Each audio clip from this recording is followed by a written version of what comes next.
Hablaremos de cabezas extraviadas.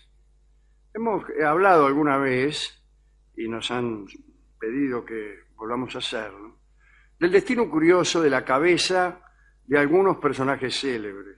Vamos a ver cómo funciona.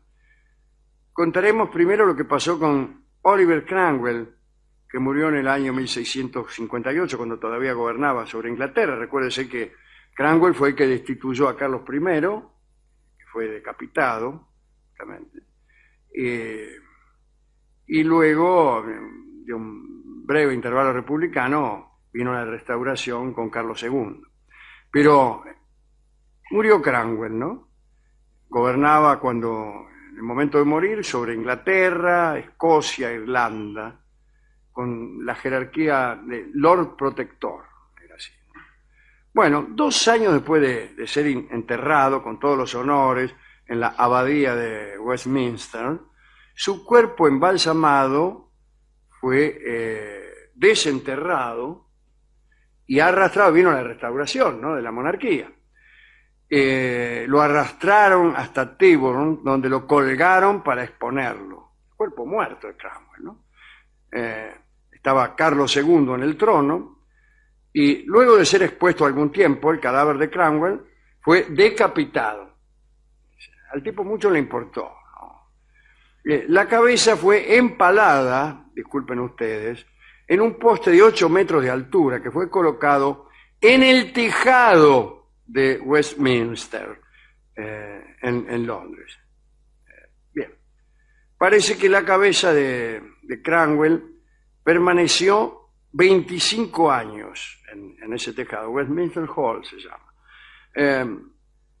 Y en 1685, según las crónicas, vino una tormenta que levantó todas las tejas del tejado e hizo volar algunas chapas, y junto a ella la cabeza de Cromwell.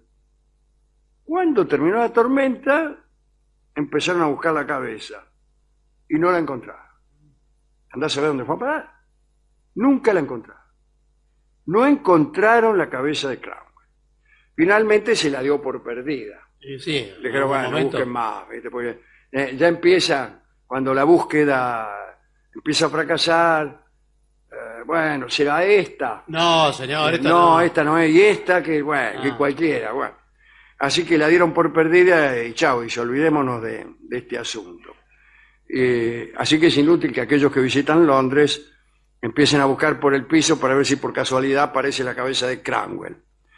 Años después se descubrió que había sido en realidad encontrada la cabeza de Cromwell por un capitán de la guardia, pero que este hombre no había comunicado el hallazgo y se había quedado con el valero de Cromwell. Y lo escondió en su chimenea para mostrárselo a los amigos. Cuando venían los amigos, mirá lo que tengo acá. Sale. El mate de Oliver Cromwell. Bueno, ahora bien, cuando este capitán estuvo a punto de morir, le confesó a su hija que tenía la cabeza de Cromwell escondida en la chimenea. Mirá, hija mía, tengo algo que confesarte. Tengo la cabeza de Cromwell escondida en la chimenea. Esta chica se deshizo de la cabeza lo más rápido que pudo. Sí. Fue, la agarró y la tiró la cabeza. ¿Para qué la quiere? El caso es que la cabeza terminó formando parte de un museo de curiosidades que andaba por los pueblos de Inglaterra. Pero parece que de nuevo esta cabeza cambió de propietario, ya que se tiene constancia de que en 1775 pertenecía al actor británico Samuel Russell, que la había adquirido en una subasta por unas pocas monedas. Buenas tardes. ¿Cuánto cuesta esa cabeza de Oliver Cromwell? Unas pocas monedas. Bien, sí lo sé. Según cuentan, Russell llegó a ofrecer esta reliquia al colegio Sidney Sussex, Sussex, que es donde estudió Cromwell. Colegio Sidney. No, fui el tipo, dice, mire lo que tengo acá. El valero de Cromwell, ¿no? Y me vio cómo se ponen las cabezas después. 25 años había estado. No, 2 siglos. Y y el rector rechazó primero la quiso donar, mire lo que tengo para donar, no la quisieron. Y en realidad parece que no la quisieron porque no querían quedar mal con la monarquía. Cranwell era un regicida, así que el colegio no la quiso. Y bueno, se cuenta que Samuel Russell, el propietario, estaba en bancarrota y sobrevivió sus últimos años gracias al dinero que recaudaba exponiendo la cabeza de Cranwell en la ventana de su casa. La mantenía tapada con un paño. Al que le garpaba 1 libra, se la mostraba. Tenía un cartel que decía, se la muestro por 1 libra. Finalmente, en 1787, Russell se deshizo de la cabeza y se la vendió a unos comerciantes que la expusieron en la calle Barnes de Londres. Estos comerciantes se fundieron y el local lo compró el Dr. Wilkinson, y este hombre se paseaba con la cabeza puesta en un palo, luciéndola como carta de presentación durante sus recepciones. Cada vez que hacía un bailongo o un asado, no dejaba de colocar la cabeza de Cranwell en el palo, en un lugar bien visible para alardear. En 1960, ya muy cerca de nuestros días, un descendiente de Wilkinson tuvo la gentileza de devolver la gratarola al Sidney Sussex, el colegio de Cranwell, y esta vez la dirección del colegio aceptó el ofrecimiento, pero en lugar de meterla en una vitrina, decidieron que la cabeza fuera enterrada discretamente en los jardines de aquella institución y por fin terminaron las idas y vueltas de aquel marote. Digamos algo acerca del melón de Descartes. Sabemos que René Descartes murió en Estocolmo en 1650, 5 meses después de haber sido convocado por la reina Cristina de Suecia. 2 años más tarde, su cuerpo fue exhumado a petición de sus amigos que querían que fuera enterrado en París. Por ese motivo, el cuerpo de Descartes fue enviado a Francia, todo el cuerpo menos el dedo índice, que según parece se lo había quedado el embajador de Francia en Suecia. Para disculparse, el embajador declaró que sentía una profunda admiración por el filósofo y que quiso quedarse con el mismo dedo que había escrito las famosas palabras cogito ergo sum. Suponiendo que Descartes escribiera con el dedo, Claro. que habiéndose inventado la pluma, ya no tenía mucho sentido. Ahora bien, si cada admirador de los filósofos se va a quedar con un dedo, diciendo que señor, es el mismo que usó para llamar por teléfono a Einstein, estamos arreglados. ¿qué le parece? Se va quedando con las Durante partes el viaje a célebres. Francia, un capitán de la Guardia Sueca que vigilaba los restos de Descartes optó por reemplazar la cabeza de este gran pensador por otra que seguramente no estaría a su altura, ¿no? Los amigos de Descartes recibieron entonces un cuerpo con otra cabeza, pero no se dieron cuenta. Y rindieron al cadáver todos los honores y discursos para el caso. ¿No vieron que le bailaba la cabeza? o No algo? sé. Se ha sabido que el verdadero cráneo de Descartes pasó de coleccionista en coleccionista hasta que cayó en manos del zoólogo Georges Cuvier, un consultor científico del emperador Napoleón. Cuvier permitió al doctor Lavater, uno de los fundadores de la frenología, examinar el cráneo del pensador. Lavater dijo tras la indagación de aquel cráneo que por los contornos de su cabeza Descartes poseía buenas facultades y que eso explicaba, según sus palabras, tan regulada administración de su interior, aplicada al álgebra, la geometría, matemáticas y la óptica. Sin embargo, Lavater concluía que Descartes no era tan gran pensador como se creía. Entonces estallaron las dudas acerca de si aquel ciertamente era el cráneo de Descartes. Al final nunca se supo. Napoleón, entusiasmado con el tema, pidió ser estudiado en vida por un equipo de frenólogos, y estos frenólogos osaron decirle a Napoleón que sus virtudes no eran tan sobresalientes como la opinión que él tenía de sí mismo. Napoleón escuchó atento y con tono imperial declaró que la frenología no debía tener cabida entre la sociedad científica francesa. Último caso, Sir Walter Raleigh fue decapitado en 1618 por orden del rey Jacobo I. Su mujer, Bess, enterró el cuerpo, pero se quedó con la cabeza, La hizo embalsamar y la tuvo consigo durante el resto de su vida.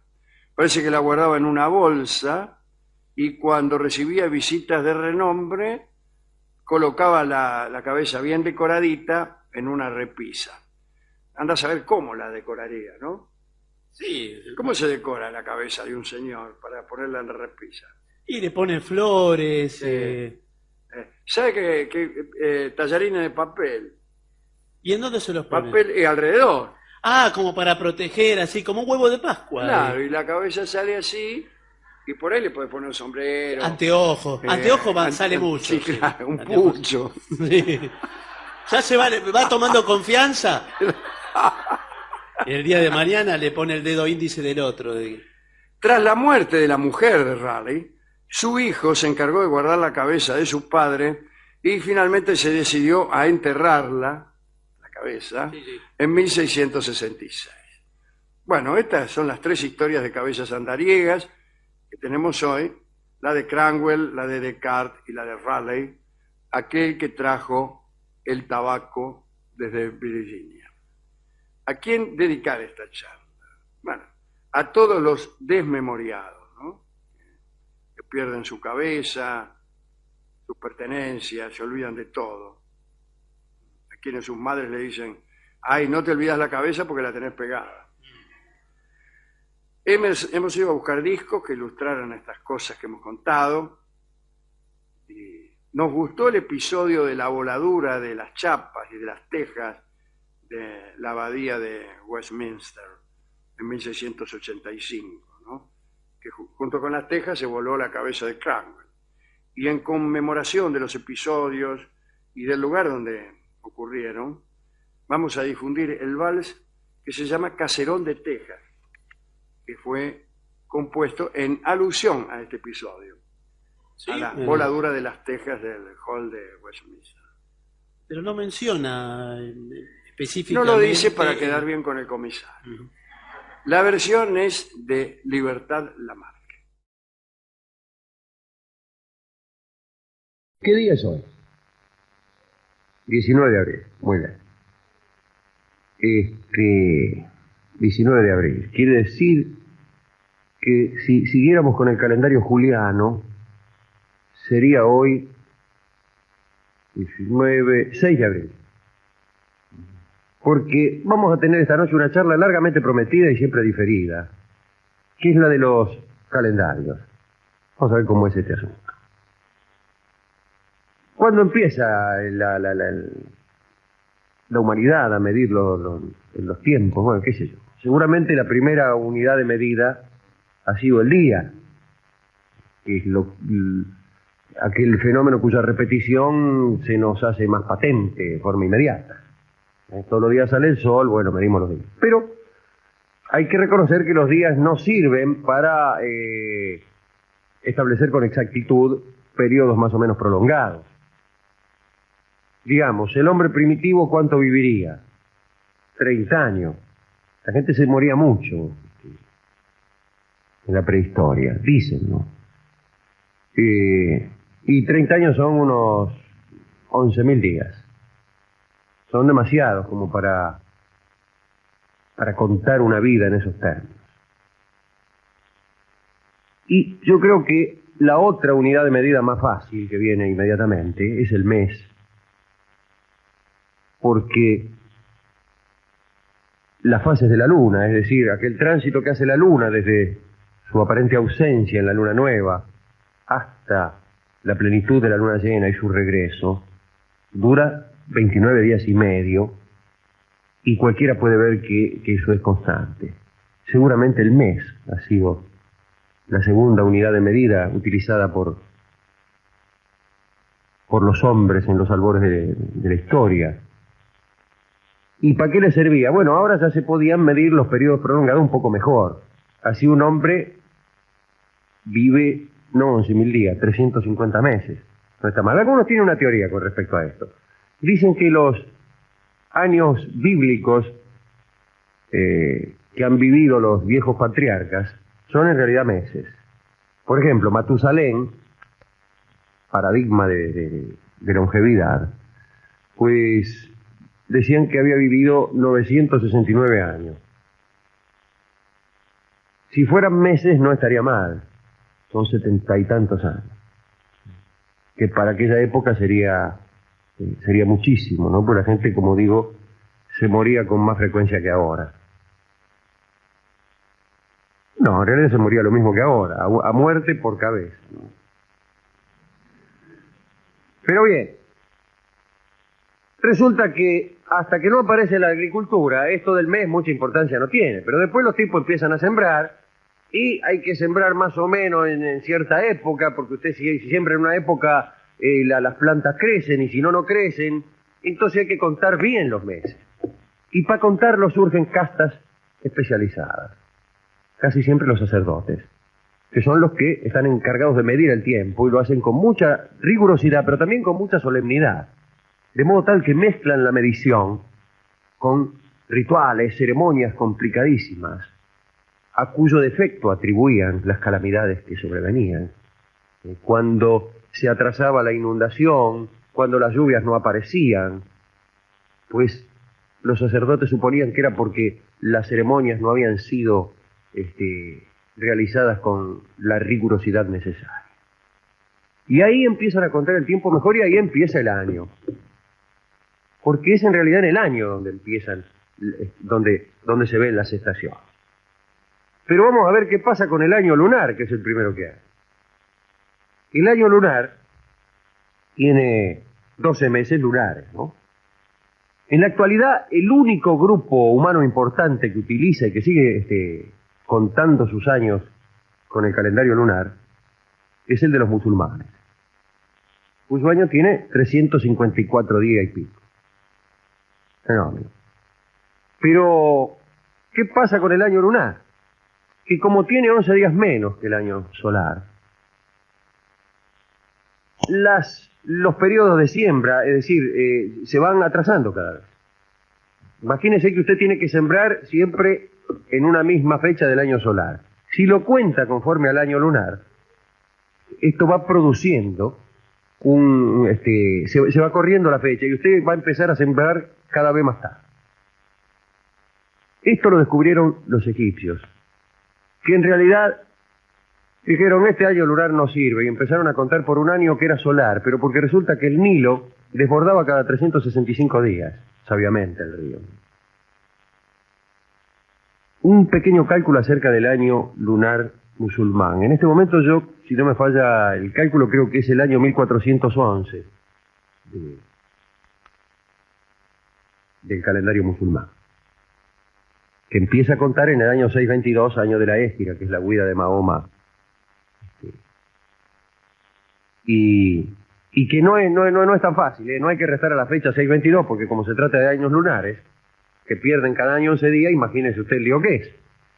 Pero alguien hizo un cálculo según el cual, gracias a estos 11 días de menos que tiene el calendario musulmán, en el año 20.874, los años cristiano y musulmán van a tener el mismo nombre, ¿no? Será una buena época para establecer toda clase de acuerdos.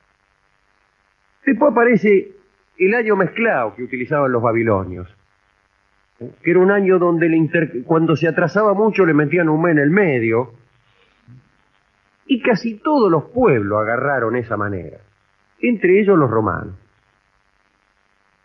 Ahora, ¿qué pasa? Los romanos no tenían sacerdotes para contar los años, pero sí tenían políticos que eran electos.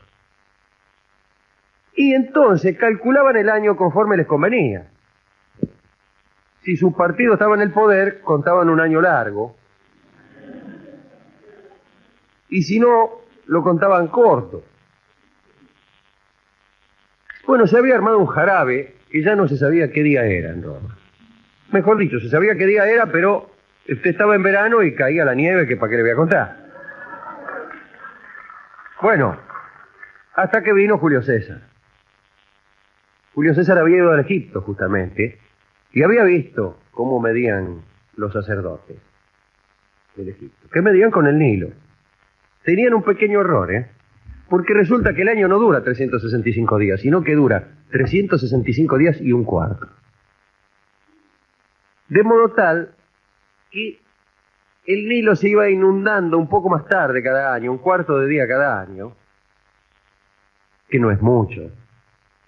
Pero resulta que en 1461 años ya se recorría todos los días y volvía a inundarse el mismo día. Periodo sótico le llamaban, ciclo sótico le llamaban, porque Sotis era el nombre de la estrella Sirio, aquella que coincidía al principio de cada ciclo con la salida del sol. Pero esa es otra historia.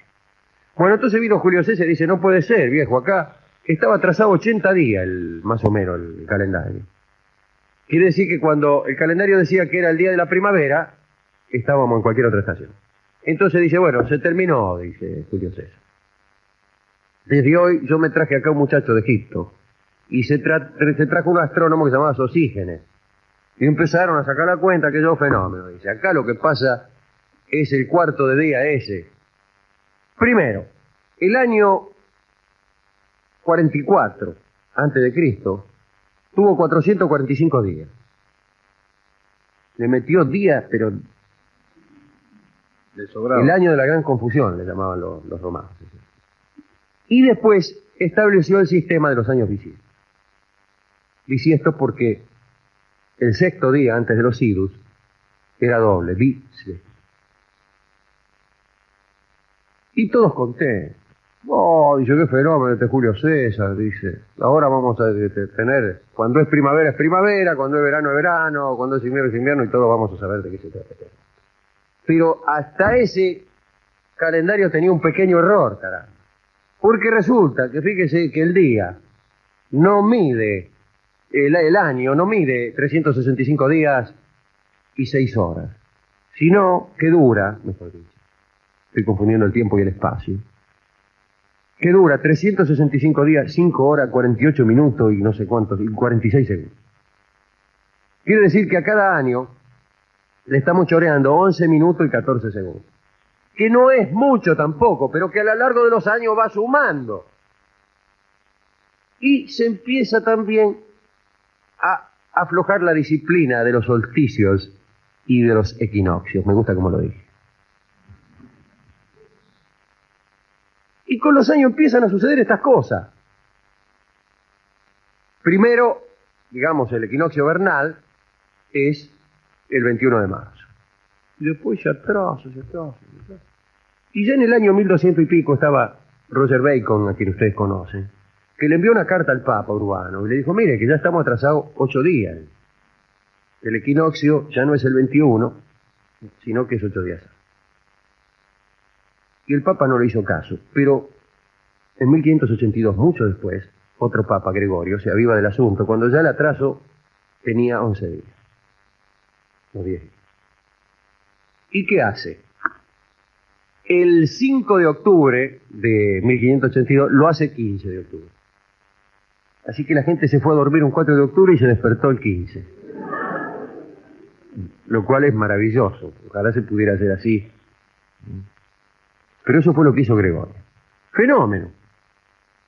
Qué bien, dijeron todos. Pero no todo, porque ¿qué pasaba? En 1582 en Europa había un jarabe que para qué le voy a contar. La guerra de las reformas religiosas. Entonces algunos estaban en contra de la autoridad del Papa y preferían responder a un calendario pagano e ineficaz que no hacer caso a lo que decía el Papa. Y así es que todo el norte de Europa no acató lo que decía el Papa. Y mientras en un lugar era 15 de octubre, en el otro seguía siguiendo tranquilamente 5 de octubre. Y había 10 días de diferencia. Por eso la muerte de Shakespeare y de Cervantes, que siempre se dice que fueron el mismo día, no fueron el mismo día, porque Inglaterra tenía todavía 10 días de atraso. En el año 1700, los Países Bajos y Alemania adhieren a al nuevo calendario. Recién Inglaterra y sus colonias en 1752. Recién los países del este, después de la Primera Guerra. Ya le agregaron 13 días, no eran 11, eran 13. Después de la Primera Guerra es cuando la Unión Soviética adopta el calendario gregoriano. Antes todavía seguía funcionando con el mismo calendario de Julio César. Hoy todavía, algunas iglesias del este, algunas iglesias ortodoxas, siguen con el calendario juliano, y es así, es por eso, ustedes habrán leído en algún lugar, que la Navidad se celebra, por ejemplo, en Armenia, el 6 de enero. Porque todavía es el viejo y antiguo calendario de don Julio César. ¿Qué hizo con esos minutitos el Papa Gregorio, además de suprimir 10 días? Bueno, resolvió que los fines de siglo, que obviamente son divisibles por 4, solamente uno de cada 4 sea visible. Y entonces no va a haber problemas por lo menos hasta el año 5000, lo cual nos llena a todos de muchísima tranquilidad. Una última recordación, que es el calendario de la Revolución Francesa. El año empezaba el 22 de septiembre. Otro día que me acordé que le cuente por qué el año empieza el 1 de enero y no, por ejemplo, el 7 de marzo. Bueno, antes de una semana le voy a hacer todo. Hasta ese año de 1752 en Inglaterra y sus colonias, el año empezaba el 25 de marzo. El calendario de la Revolución Francesa, que yo me lo aprendí hace mucho como si fuera un equipo de fútbol, más un suplente, empezaba el 22 de septiembre e incluso los meses tenían otros nombres. Se llamaba, qué sé yo, vendimiario, brumario, primario por las escarchas, ¿no? Los otros, obviamente, vendimiario por la vendimia y brumario por las brumas. Después venía nivoso, pluvioso y ventoso, cuyo significado es más o menos obvio. Germinal, floreal, por Floreal Ruiz, el cantor. Y pradial. Y después mesidor, termidor, que es el mes del calor. Claro. El mes del calor. Por eso hay que tomar vino. Claro. Y fructidor, que era el último mes, el mes de los frutos. Pero ese calendario no salió nunca de Francia y duró apenas unos 10, 12 años.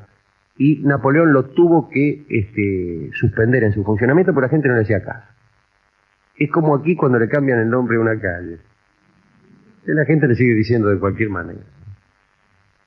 Esto es lo que tenía que decir sobre la fecha de hoy, 6 de abril según el calendario juliano, de 1411 según el calendario musulmán.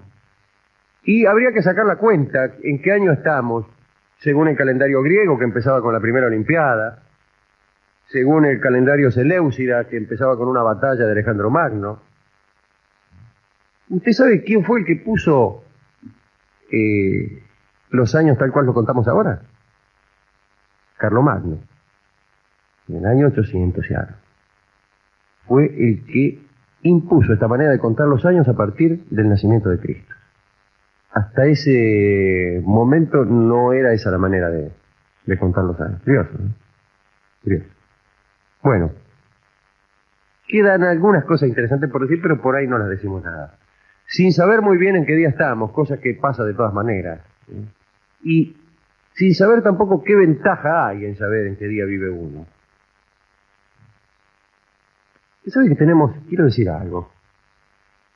Tenemos un calendario caprichoso, además, porque cuando los romanos hicieron el calendario juliano, lo lógico hubiera sido hacer, qué sé yo, póngale 7 meses de 30 y 5 de 31. Le daba 365 días. Pero no, hicieron como ahora. 7 de 31, 4 de 30 y 1 de 28. ¿Y por qué hicieron esto? Porque creían que febrero traía mala suerte. Y yo creo que tenían razón. Vamos a escuchar el primer tema, que ni siquiera es un tango.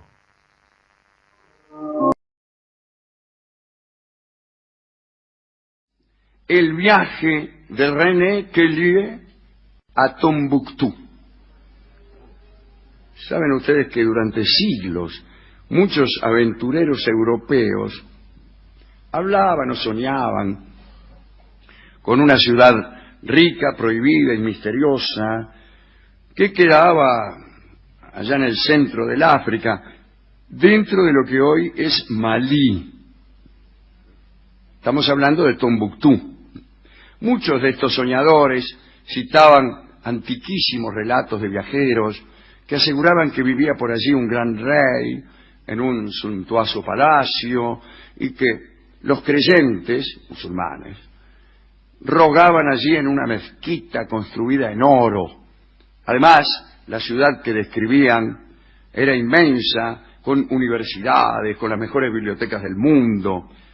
Varios europeos habían viajado, pero ninguno había regresado con vida para poder contar acerca de las riquezas y la belleza de aquel lugar. La ciudad había sido fundada por los Tuareg, esos tipos que andan ahí por el desierto asaltando a los que corren la París-Dakar. Allá por el año 1100, estaba cerca del río Níger. Tombuctú era el punto de entrada al desierto en la ruta transsahariana de norte a sur.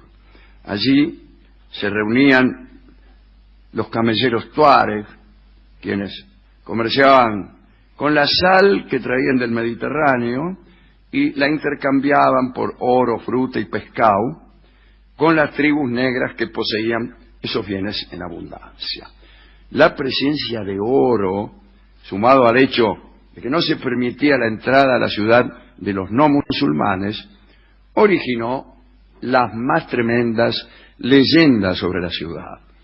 El primer europeo que logró entrar fue un tipo que se llamaba León el Africano. Era musulmán, granadino. Estuvo en Tombuctú en la primera mitad del siglo XVI. El primer europeo no musulmán fue un explorador escocés, Alexander Lane, que salió de Trípoli en febrero de 1825, con intención de estudiar la cuenca del río Níger, y llegó en 1826 y lo obligaron a que se rajara. Y después, para completar el asunto, lo asesinaron. Así que no llegó. Ahora bien, vamos a René Quellier. Había nacido en Francia en 1799. El viejo era panadero, pero su hijo nunca lo conoció como hombre libre porque estaba en cana por haber robado, completamente borracho, unos centavos en una taberna. La madre de René vestía siempre de negro, era una mujer flaca y lúgubre, que mientras bordaba se la pasaba pronunciando el nombre de su marido. Mi marido, mi marido, mi marido. El panadero se murió en la cárcel en 1808, un año antes de lograr la libertad. En fin. Al año siguiente murió la vieja, así que René quedó huérfano cuando recién tenía 10. Por aquellos tiempos Napoleón daba un gran impulso a la marina francesa y el pibe andaba por ahí mirando los astilleros. Fue a la escuela, fue buen alumno porque la abuela lo ayudó. Después trabajó como zapatero, leía. Un día leyendo un libro supo de la misteriosa Tombuctú. Además de los detalles que hemos citado al comienzo, René leyó que 7 montañas rodeaban el paisaje, que un río arrastraba montones de oro y que hormigas gigantes llevaban las pepitas a sus hormigueros. Chau, dijo el tipo, voy. A orillas del Níger se escondían fabulosas riquezas y allí se alzaba la urbe más grande que Dios había creado. René Quellier quiso partir hacia Tombuctú. El 27 de abril de 1816, con solo 16 años, un par de zapatos que había hecho él mismo y unas pocas monedas, partió como ayudante de cocina a bordo del Loire, que era un barco, a Saint-Louis de Senegal. Ni siquiera Tombuctú, ni sabían dónde quedaba. Cuando llegó ahí a San Luis, empezó a averiguar. Che, dice, ¿cómo se puede hacer para ir a Tombuctú? Mire, empezó a oír de todos los desastres que habían padecido los antiguos expedicionarios, ¿no? El tipo no se amedrentó, se quedó allí varios años. Empezó a aprender el árabe bambara tamachek, que es la lengua de los tuaregs, y otras del desierto, y las aprendió a la perfección. Leía el Corán fluidamente para atrás y para adelante, y repetía versículos enteros de memoria. Bueno, se presentó ante el barón Roger, un tipo que había hecho fama en aquellas costas. El barón le dijo que financiar una expedición era una locura, pero que el día le dijo, mire, yo voy a ir solo. No tiene nada, no necesito arma, ni escolta, ni camellos. Una vestidura árabe, un poco de guita y ya está. René tenía pensado hacerse pasar por musulmán. Y en adelante se hizo llamar Abdala. Se disfrazó. Tuvo que representar un papel. Y no debía abandonarlo ni por un instante. Si ahí te descubrían que estabas disfrazado, te mataban. Inventó una historia, dijo que había nacido en Alejandría, que era hijo de padres árabes, que había sido raptado a Francia por los ejércitos de Bonaparte, que se había escapado, qué sé yo.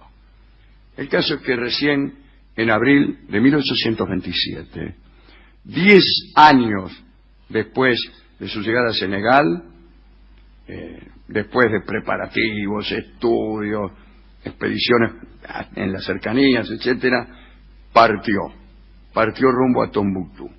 Llevaba dos brújulas, qué sé yo por qué, un botiquín, una sombrilla, muy bueno esto.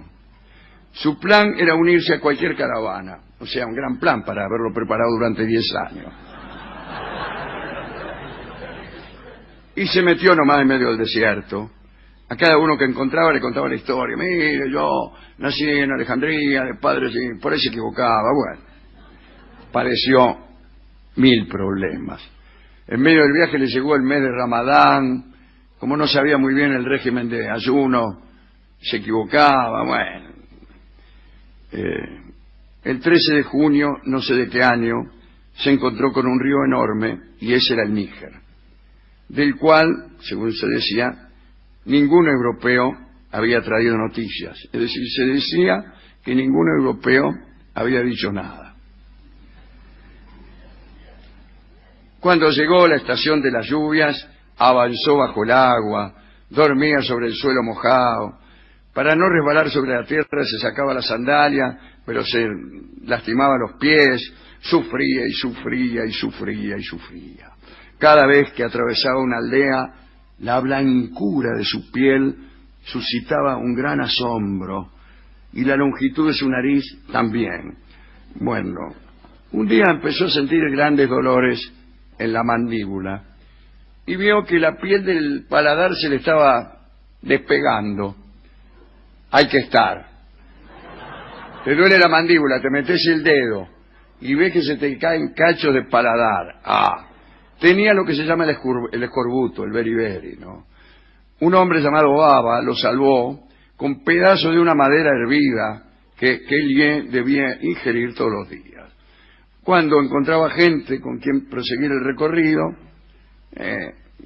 andaba, caminaba un rato. A cada rato se escondía para arrancarse pedazos nuevos de paladar. Escribió: retiné yo mismo de mi paladar un hueso que creí que se comunicaba con el cerebro. ¿De dónde sacó esa creencia? No lo sé. Cada mañana crecía la esperanza de encontrar Tombuctú. Cada vez oía más seguido el nombre de la ciudad. Un día llegó a Gené, una aldea de unos 10.000 habitantes, junto a un río circulado por miles de piraguas. Allí contó otra vez su falsa historia, y al final invocó a un tipo, un jerife, que tenía una barca que iba a Tombuctú. Discúlpeme.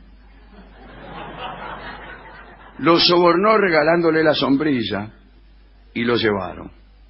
Cada tanto los detenían los tuareg, que dominaban el río y cobraban una especie de peaje que subía o bajaba según el color de la piel del viajero. Digamos que si encontraban un blanco, el precio era la vida. Así que los acompañantes de René, en vez de mostrarlo en los peajes, lo escondían abajo de la mercadería, qué sé yo. Pudo pasar, y el 19 de abril de 1828 llegó al puerto de Tombuctú. ¡Bien! Por fin, dijo René Quellier. Empezó a correr en busca de palacios, techos, mezquitas de oro y cientos de miles de habitantes. No había un pomo. La ciudad era un amontonamiento de casas de tierra, todas mal construidas. Las calles estaban desiertas, eran las más tristes que había visto en su vida. Pero había vestigios de una antigua opulencia. Vamos, se pegó un desengaño atroz. La gente del lugar le habló de una ciudad que era esa misma, que en la Edad Media había brillado con toda su gloria, su universidad, su biblioteca, sus mercados, sus palacios. No hay nada ahora, flaco hija. Lo sacaron todo. Lo que había, lo sacaron. René Quellier tomó una gran cantidad de notas, dibujó la ciudad, le salió más o menos, y dice, me vuelvo, y se volvió a Francia, para dar testimonio, por lo menos para decir a los demás que no fueran. Ahora bien, era imposible retornar por el mismo camino, tuvo que irse por otro lado, el regreso fue terrible. Llegó a una ciudad, Fez, que era accesible para los cristianos, pero como él se hacía el musulmán, lo trataban mal. Después se encontró con un cónsul francés, un tal Ismail, y lo pudo mandar a Tánger. Y así tuvo mejor suerte. Volvió. Encontró al cónsul francés en Tánger, un señor de Laporte, que era de la Sociedad Geográfica de Francia. Volvió. Llegó a Tolón.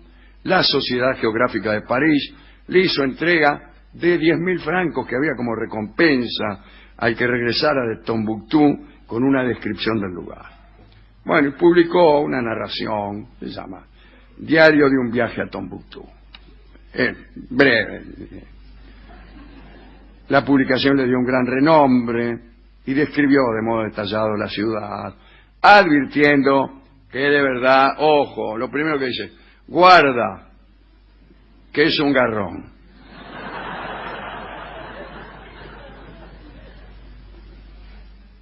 Igual vivió bien porque con el premio que le dieron se compró una granja, se casó, fue padre de 4 hijos, se murió a los 39 años por las duras pruebas sufridas que le habían arruinado la salud. Imagínate que se te caiga el paladar, no puede ser bueno.